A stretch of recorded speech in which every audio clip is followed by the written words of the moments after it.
Olá, meus irmãos, sejam muito bem-vindos à nossa escola bíblica sobre história da igreja, nosso currículo Igreja em Movimento. Estamos estudando um período muito importante, que é o período dos grandes avivamentos, na nossa história mais recente, século XVIII para cá. E na aula de hoje nós estudaremos o período que foi conhecido como o primeiro grande despertamento, o primeiro despertamento nos Estados Unidos.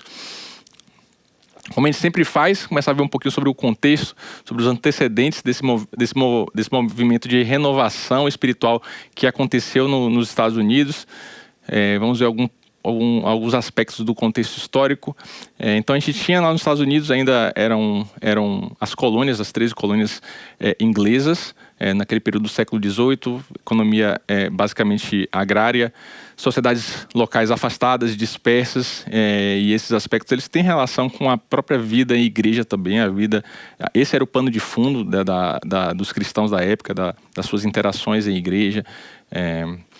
A gente percebia ainda uma influência do puritanismo muito forte, mas começava a ver já um declínio. Então, os puritanos eles tinham essa ênfase na santidade, na seriedade com que eles tratavam a vida cristã, e isso ainda era forte naquela sociedade, mas aos poucos percebia-se um declínio espiritual naquelas populações.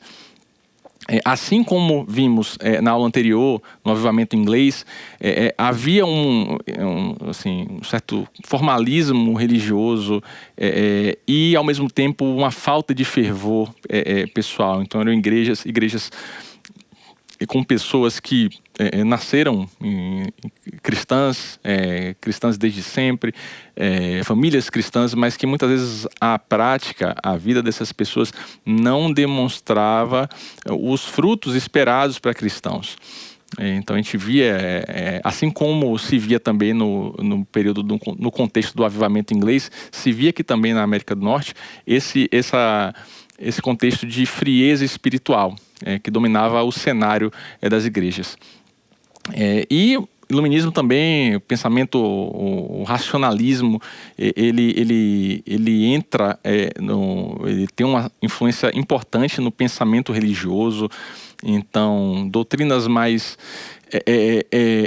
espirituais, digamos assim, milagres, questões que transcendem o entendimento apenas intelectual eram, de certa forma, descartadas ou tidas como invenções. Então há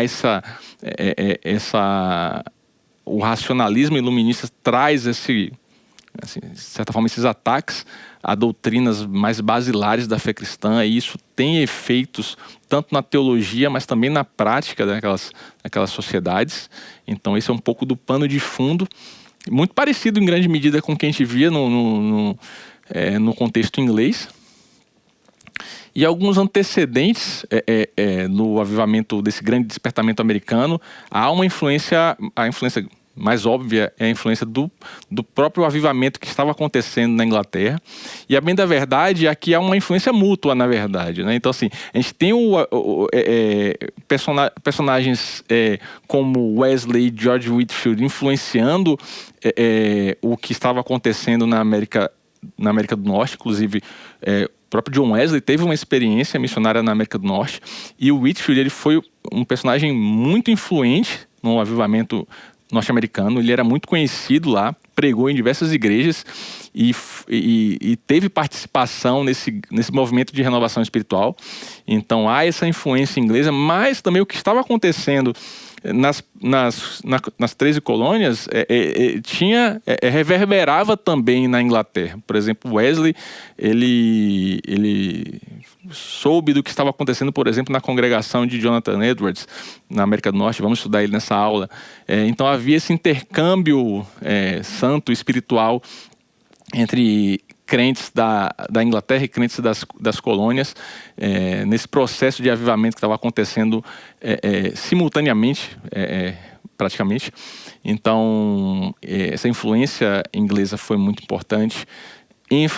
Vimos isso na última aula, ênfase no novo nascimento, essa questão da conversão pessoal, da experiência de conversão, daquele momento que você se convence, recebe aquela convicção sobrenatural da sua pecaminosidade, do amor de Deus, do sacrifício de Cristo, da sua morte, da sua ressurreição.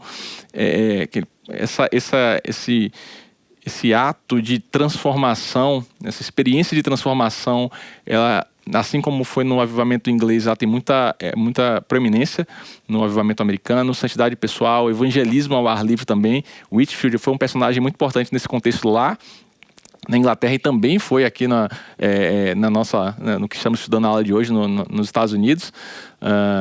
Então a gente vê também a expansão das sociedades metodistas, filhas, digamos assim, de John Wesley, nas províncias americanas, e inclusive depois de um tempo se tornando uma igreja independente lá, certo? Redes de pregadores itinerantes, era também muito comum. E aqui, um grande personagem, Whitefield, como disse, ele leva esse fervor avivalista de lá da Inglaterra para as colônias americanas e, de certa forma, ajuda a preparar esse terreno espiritual para essa obra que Deus também estava fazendo lá. Então, na nossa aula de hoje, falaremos do primeiro despertamento americano e trazendo um personagem principal que é o Jonathan Edwards. Então falaremos um pouco agora sobre o próprio Edwards, um pouco da sua história, sua biografia e o seu papel nesse grande despertamento. E seguinte, fala um pouco sobre esse avivamento de forma geral e como ele se deu nos Estados Unidos. Então, quem era Edwards? Edwards, ele nasce em 1703, contemporâneo de Wesley, de Whitefield, um pouco mais velho que Whitefield, mas praticamente a mesma idade de Wesley, em Connecticut, filho de pastor, família de crentes, família de pastor, filho de pastor congregacional, neto de pastor também. O fato de ser neto também é um fato importante que vai ter influência na sua caminhada ministerial, a gente vai ver. E assim, o Edwards, desde muito cedo, criança, ele já se revelou um prodígio intelectual. Ele era muito inteligente, tinha uma mente realmente brilhante. Ele, desde muito criança, já aprendeu línguas antigas como grego, latim. Aos cerca de 11 anos, ele escreveu um tratado, uma espécie de tratado científico sobre aranhas. Então, ele tinha interesses variados. E muito jovem ele entra na universidade, na faculdade de Yale, e aos cerca de 20 anos ele conclui o seu mestrado, e ali começa a sua caminhada, a sua jornada ministerial. Ele começa como um pastor em Nova York por pouco tempo, e logo em seguida ele é chamado pelo seu avô, que era pastor em Northampton, para ser o seu auxiliar lá naquela comunidade. Cerca de 2 anos depois, o avô dele falece e ele assume como pastor daquela igreja, e por alguns anos, por vários anos, Edwards ele atua principalmente como um pastor convencional de uma igreja, cuidando das almas, observando o que Deus tem feito ali. E essa experiência de Edwards como um pastor de igreja foi determinante nesse processo de avivamento que ele experimentou e a sua comunidade experimentou, e depois outras regiões da América do Norte também experimentaram, porque ele percebia ali que, embora aquelas pessoas elas tivessem uma vida de igreja, ele não percebia que a vida desses membros, desses cristãos, não refletia as virtudes cristãs, né? Ele percebia uma falta de comprometimento com a santidade, com as verdades bíblicas. A vida pessoal muitas vezes trazia escândalos ao evangelho, e isso inquietava bastante. Ele, depois de um tempo, a gente vai falar um pouquinho mais sobre a vida dele, né? Mas a partir de uma série de pregações, aquela comunidade começa a experimentar uma renovação espiritual através da pregação, principalmente através da pregação da palavra. Edwards, ele não tinha uma retórica brilhante. Geralmente a história conta que ele lia seus sermões, então assim, ele lia basicamente as suas pregações, mas ele tinha uma capacidade muito fora da curva de tornar o seu sermão vivo para as mentes e corações.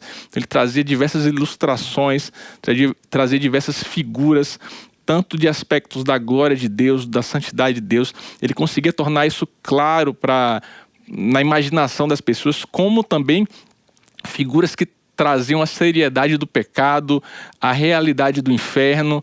Então a gente vê que esse é um traço de Edwards, né? Esse talento natural dele, e que ele certamente desenvolveu de traduzir verdades importantes e abstratas em imagens reais e concretas para as pessoas. A gente vê isso nesse processo de avivamento que aquela comunidade experimentou. Depois de um tempo ele tem problemas nessa comunidade, inclusive pelo rigor com que ele tratava as questões espirituais. Ele depois de um tempo ele impede algumas pessoas de participarem da ceia, pessoas que não estavam demonstrando frutos de santidade em suas vidas, não estavam demonstrando que realmente tinham uma experiência de conversão prévia. Então ele simplesmente impede que essas pessoas participem da ceia. Aquela comunidade então era um governo congregacional. Aquela comunidade, ela se reúne, ela vota, e a grande maioria vota pela demissão de Edwards, né? Ele é retirado então deposto do seu cargo, passa um tempo então como um missionário junto a comunidades indígenas daquela época. Então desenvolve uma teologia missional também muito, muito importante. Até que ele retorna como presidente nos seus últimos dias. Ele era presidente da Universidade de Princeton e falece de modo de certa forma inesperado. Estava ocorrendo ali uma vacinação contra a varíola, e ele tem efeitos colaterais por conta da vacina e acaba depois de um tempo falecendo.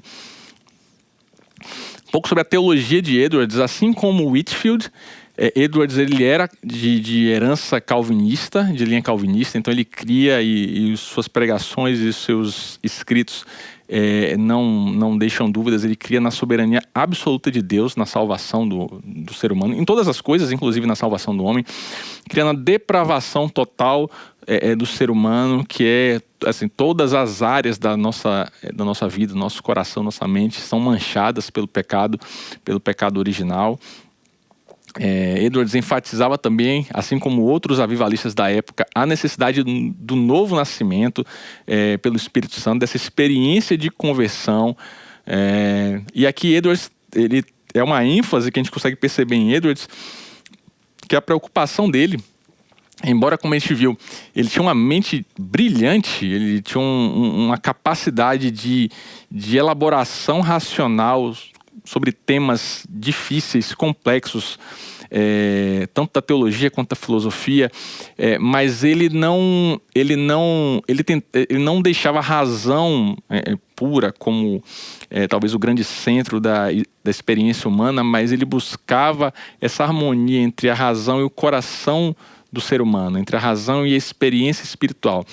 Talvez a gente possa dizer que ele até subjugava a razão a experiência ao Espírito Santo, ao coração como centro da vontade e de emoções. Então, em Edwards, eu acho que Edwards é uma fonte interessante de a gente buscar harmonizar, né? Uma elaboração intelectual muito desenvolvida, muito robusta, não abrir mão da nossa mente, da nossa intelectualidade, e ao mesmo tempo não considerar a mente apenas, né? Mas harmonizar nosso coração, a nossa experiência espiritual, sujeitar a nossa mente ao próprio Deus e ao agir dele, que por vezes extrapola a nossa capacidade de elaboração racional. Nosso Deus, ele transcende, é um Deus transcendente. Então é esperado que a nossa mente apenas não consiga apreender todas as verdades sobre Deus. Então a Edwards, ele consegue fazer isso muito bem, essa harmonia. E um ponto da teologia de Edwards que permeia toda a sua obra é a questão da glória de Deus, a visão da glória de Deus como centro da vida, centro do culto, que traz uma citação de Edwards, uma citação até um pouquinho mais longa, mas de um dos seus escritos, que mostra essa visão de Edwards em relação à glória de Deus. Diz assim: um sentido verdadeiro da glória divina e superlativa presente nessas coisas. Uma excelência que é de uma espécie imensamente mais elevada e de natureza mais sublime do que noutras coisas. Uma glória que as distingue grandemente de tudo quanto é terreno e intemporal. Aquele que é espiritualmente iluminado verdadeiramente apreende e vê isso, ou tem uma percepção disso. E aí ele segue: ele não crê de maneira meramente racional que Deus é glorioso, mas tem um sentido da natureza gloriosa de Deus em seu coração. Não há somente uma percepção racional de que Deus é santo. e que a santidade é uma coisa boa, mas há uma percepção do caráter atraente da santidade de Deus. Não há apenas a conclusão especulativa de que Deus é gracioso, porém o senso de quão amável Deus é, por causa da beleza deste atributo divino. Então Edwards vem, nesse sermão, ele vem destacar essa verdade que assim, não podemos, não devemos ter apenas elaborações racionais sobre quem Deus é. Eu sei que Deus é amor. Eu sei que Cristo pagou pelos meus pecados. E ser isso apenas um argumento que reside na minha mente. Mas essas proposições racionais, elas precisam descer ao nosso coração e precisa gerar em nós um sentimento, uma percepção de quão belo Deus é por todas essas coisas. Precisamos não apenas reconhecer essas verdades proposicionais sobre quem Deus é, seus atributos, mas o nosso coração precisa ser atraído por essas verdades, pelo Deus que traz em si todas essas verdades. E essa é uma ênfase de Edwards em toda a sua obra. As próprias imagens que ele utiliza nos seus sermões têm esse objetivo de traduzir essas afirmativas sobre quem Deus é, sobre a realidade do ser humano, a realidade do pecado, em algo que chega ao nosso coração e desperte percepções e sentimentos em nosso coração acerca dessas verdades. Então, algumas contribuições de Edwards é essa pregação que ela é profundamente bíblica e rigorosa intelectualmente, e não está aqui, mas assim, ao mesmo tempo ela é uma pregação simples. Edwards, ele rejeitava os floreios excessivos. Não, a beleza está no evangelho que aquela pregação revela. Então era uma pregação simples para alcançar todas as pessoas, mas ela era intelectualmente rigorosa, ela era bíblica como tem que ser. Então esse era um traço da pregação de Edwards. Edwards, essa experiência que ele teve na comunidade dele, do avivamento, vamos falar um pouquinho ainda sobre isso na aula, ele descreve em alguns tratados teológicos, por exemplo, Narrativa Surpreendente, e o Tratado sobre as Afeições Religiosas até está disponível em livro em língua portuguesa, o Tratado das Afeições Religiosas, em que ele registra do ponto de vista teológico o que aconteceu na comunidade, na experiência do próprio Edwards. Traz esse enfoque não apenas na mente, mas também no coração. A gente viu isso nessa citação que a gente leu dele, essa harmonia entre coração e mente, uma fé que envolve a razão e também as emoções e também os afetos. Isso é muito presente na teologia de Edwards.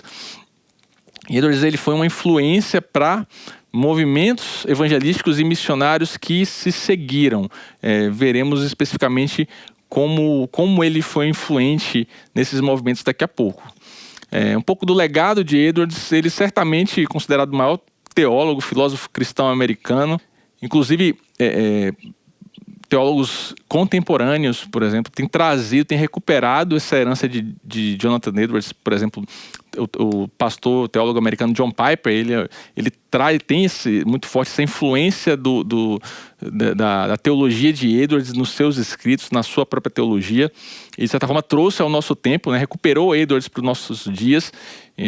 Certamente é um tesouro que a igreja recebe, redescobrir a obra desse homem. Então, assim, ele como eu disse, ele é uma influência no pensamento, especificamente no pensamento reformado e evangélico globalmente. Ele traz esse modelo, então, de equilíbrio entre piedade pessoal e excelência acadêmica e rigidez intelectual no raciocínio, seriedade nas análises. Ele traz isso, e ele é essa inspiração também de evangelização. A gente vai ver daqui a pouco, sociedades missionárias foram fundadas por pessoas fortemente influenciadas pelo legado de Edwards. Então, certamente é uma influência que perdurou. Então, assim, falamos um pouco sobre quem era Edwards, e agora vamos falar um pouco sobre o grande despertamento de forma geral. Edwards é um dos principais personagens desse grande despertamento, mas que não se limitou à congregação do próprio Edwards, mas ele foi um movimento de renovação que foi percebido em muitas regiões ali das 13 colônias americanas. Então começou ali por volta da década de 30, do século XVIII, principalmente na Nova Inglaterra. assim, muito pela pregação do Evangelho. A pregação foi talvez um grande veículo, uma faísca que despertou essa chama do avivamento ali. Então, pregações sobre o pecado, sobre o juízo iminente, sobre a graça de Deus, ênfase no arrependimento pessoal e na experiência de conversão. Essa ênfase ela também está presente no avivamento inglês, necessidade de conversão, o questionamento se sou eu de fato convertido. Isso era um ponto central em Whitefield, por exemplo. Outros pregadores, além de Edwards, participaram, o próprio Whitefield, Gilbert Tennant e muitos outros foram personagens importantes nessa renovação espiritual que aconteceu ali nos Estados Unidos. Talvez aqui o principal cena desse período, desse filme, que a gente pode chamar assim, é uma pregação famosíssima do próprio Jonathan Edwards. O título do sermão era Pecadores das Mãos de um Deus Irado. Ele já até havia pregado esse sermão na sua própria congregação em Northampton. Aparentemente nada havia acontecido. E quando ele prega em outra igreja,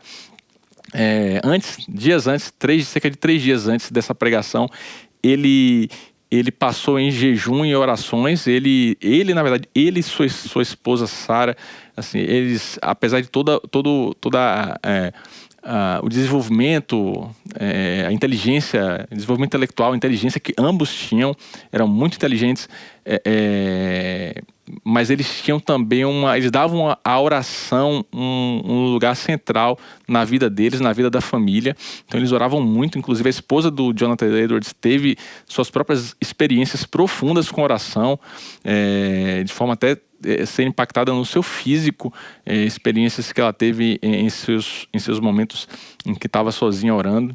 O próprio Edwards também. Então, antes dele pregar esse sermão, nessa ocasião, ele passa cerca de 3 dias orando a Deus que lhe desse, a oração dele, da minha Nova Inglaterra, pedindo a Deus que lhe desse aquelas pessoas, que aquela pregação de fato gerasse frutos, certo? E ele vai pregando esse sermão, um sermão que traz imagens muito vívidas sobre o juízo, a ira divina, a fim de despertar naquelas pessoas o temor de Deus e a esperança unicamente na graça do próprio Deus.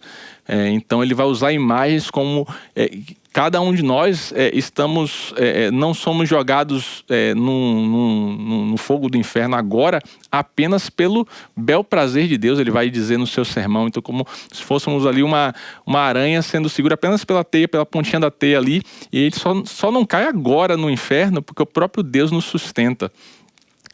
Tal é a realidade do inferno e do juízo de Deus e, consequentemente, da graça de Deus. Naquela ocasião, essa pregação, ele nem tinha terminado e aquela congregação, ela reage com um senso de arrependimento que até então não havia sido visto. Pessoas chorando, se agarrando às paredes, às pilastras, achando que seriam tragados pelo inferno a qualquer momento ali agora. Então houve ali um grande movimento durante aquele culto, e aquela ocasião marcou o início de um mover de Deus naquela comunidade, naquelas regiões, em que foi despertado nas pessoas um interesse cada vez maior pelas coisas de Deus. Então as pessoas, cada uma cuidava dos seus próprios negócios, se dedicava à oração, eram assíduos nos cultos, os bares, esses locais acabavam se esvaziando porque as pessoas, cada uma, estavam em suas casas. Edwards vai falar que parecia que todos os dias pareciam, de certa forma, um domingo. Então Edwards começa a perceber uma transformação. Aquela comunidade experimenta durante um bom tempo um interesse cada vez maior, pessoas chegando, pessoas sendo convertidas. Então esse sermão considera-se ali que foi talvez o início desse grande despertamento na América do Norte. Então ele acende, de certa forma, ele acende esse fogo espiritual que deflagra o grande avivamento nas 13 colônias. O próprio Edwards relata diversas experiências místicas que aconteciam com as pessoas durante esse período. Então, uma profunda convicção, como a gente viu nessa própria pregação de Edwards, pessoas chorando, pessoas no chão, temendo serem tragadas pelo inferno, com uma profunda convicção do seu pecado, da necessidade da graça de Deus. Não havia esse sentimento também intenso da presença de Deus, da santidade de Deus, era algo perceptível naquelas pessoas, alegria e paz indizíveis, extraordinárias que aconteciam após as experiências de conversão. Então, isso tudo era observado e evidentemente começaram a ser observados excessos também. E o próprio Edwards percebeu isso e falou sobre isso, sobre o cuidado de discernir experiências que são legítimas, experiências que são de fato experiências com Deus, de emocionalismos vazios e experiências que não provêm do Espírito Santo. Então ele até, inclusive ele escreve sobre isso, sobre quais são as características de um avivamento verdadeiro, quais não são as características. Então o Edwards se preocupa em buscar discernimento sobre esse tipo de experiência que era comum nesses movimentos de renovação espiritual, de discernir, né, o que era obra genuína do Espírito Santo e do que era excessos emocionais, obras de demônios, enfim, isso era uma preocupação também. Assim como aconteceu na Inglaterra, que observa esses efeitos, consequências espirituais e sociais também, certo? Então a gente vê conversões, um grande número de convertidos, então há um crescimento substancial do número de conversões e conversões genuínas, de renovação das igrejas. Como eu comentei, há uma retomada do zelo missionário. Então personagens como William Carey e Andrew Fuller, por exemplo, foram fortemente influenciados por Jonathan Edwards. Por exemplo, iniciaram sociedades missionárias, Sociedade Missionária Batista, por exemplo. Inclusive, eles eram tão influenciados por Jonathan Edwards que, inclusive, eles eram acusados por alguns de seus opositores de pregarem mais Edwards do que Cristo. Tamanha era a influência de Edwards sobre eles. E a gente vê que a teologia, a pregação e todo esse mover que aconteceu, e teve como Jonathan Edwards um dos seus principais personagens, teve influência sobre esse ímpeto missionário que alcançou diversas partes do mundo, né? A gente vê que um avivamento que acontece em um lugar, inclusive, tem consequências e benefícios para o mundo, para outras regiões, né? No alcance a perdidos. Muito interessante.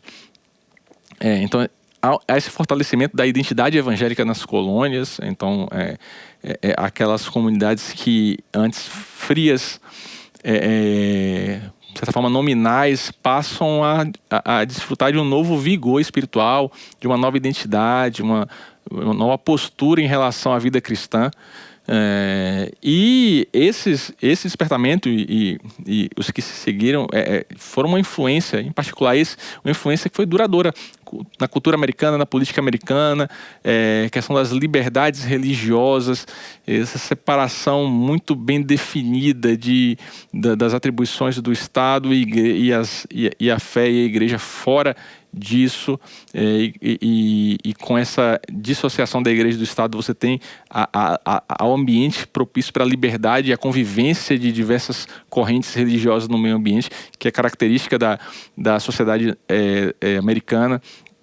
Esse movimento ele teve muita influência, porque é um movimento que de fortalecimento da igreja oriundo do próprio Deus. Então, essa igreja ela é independente da estrutura estatal. É o próprio Deus que a sustenta, que a alimenta, que a renova. Então o Estado tem suas próprias atribuições no exercício da justiça, e a igreja tem a sua própria esfera de atuação, é nutrida pelo próprio Deus, não pelo Estado. Então, de certa forma, isso que acontece fortalece essa convicção e essas bases que desde o início regem a sociedade americana em relação à liberdade religiosa e liberdades políticas. Algumas aplicações e reflexões finais. assim como a gente viu na aula passada, avivamento ele deve ser uma busca, assim, a gente observa esses momentos na história em que Deus, de forma graciosa, ele derrama de forma mais intensa o seu espírito e promove mudanças, mas isso deve ser uma busca constante, contínua de para cada um de nós, para as nossas igrejas, a renovação espiritual. Não devemos nos contentar e buscar apenas eventos pontuais. Deve ser uma vida de renovação espiritual. Com Edwards a gente pode aprender que a gente precisa render a Deus os nossos corações e também as nossas mentes, né? Deus dá diferentes dons para cada um de nós. Por exemplo, Jonathan Edwards era muito bem dotado intelectualmente, mas ele coloca tudo isso a serviço da obra do Senhor. E assim também devemos fazer, nossas mentes e corações sujeitos para sermos usados por Deus onde quer que Ele deseje nos usar. As experiências espirituais, quaisquer que sejam, aquelas, por exemplo, que foram percebidas no avivamento, os movimentos de avivamento, elas precisam ser discernidas pela própria palavra, discernidas espiritualmente. Há experiências espirituais que são legítimas. Ponto aqui não é sermos céticos em relação a qualquer experiência espiritual. Pelo contrário, a palavra de Deus está repleta de experiências espirituais extraordinárias que homens e mulheres tiveram com Deus ao longo das páginas bíblicas. A história também nos mostra, estamos estudando na aula de hoje, vimos na aula passada, que cristãos, irmãos nossos no passado tiveram suas experiências com Deus. Então o problema não são as experiências espirituais, mas precisamos discerni-las à luz da palavra. Isso é muito importante, preocupação do próprio Jonathan Edwards no seu contexto.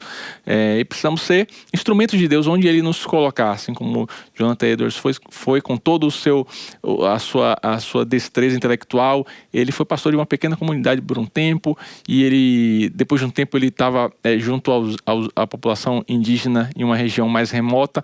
Então, aonde ele estava, ele buscava ser instrumento de Deus ali, colocar seus dons e talentos a serviço da obra do Senhor.